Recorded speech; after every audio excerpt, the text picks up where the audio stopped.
Well, the weather this time of year can be a little frustrating. It's cold one day, then warm the next. However, it's the perfect time for one thing, making maple syrup. And the sweet stuff has a long history here in Michigan. And our sponsor, Huron Clinton Metroparks, offers a unique way to experience it. So Michelle Oliver headed over to Oakwoods Metro Park in New Boston to learn all about the history of maple sugaring.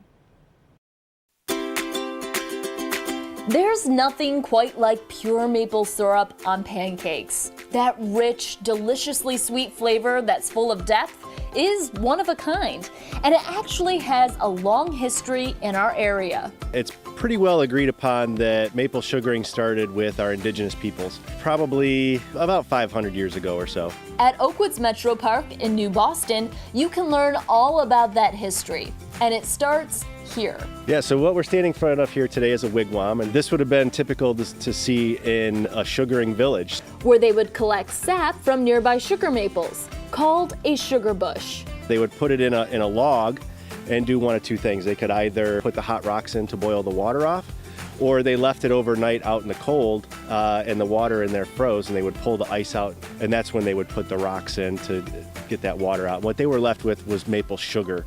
Next came the pioneers. They would have a cottage or a cabin, and outside of that they would have logs strung like we have this here, and over those would be kettles. They would bring in the sap that they would collect from the sugar bush, dump it into the kettles, keep it over the fire, and it was a 24/7 process of carefully boiling the sap down into maple syrup. The other thing that was changed was the collection method. What the Native Americans would do is they would slash the tree like this, and they would put a piece of wood or something down at the bottom of that, and as the sap flowed out, it would drip off of that piece of wood into their collection containers, either a birch bark basket like this McCuck here or something. What the early settlers did was they actually took things like an auger, and they would actually drill a hole into the tree and put in sumac spile, and then the sap would flow down this spile into their collection. Usually they had things like metal buckets. And that brings us to today, where we have more advanced tools, but the process is still basically the same. For sugar maples, you're going from about 40 gallons of sap to make 1 gallon of syrup. Being the foodie that I am, I wanted to try the maple sugar, which the Native Americans initially made.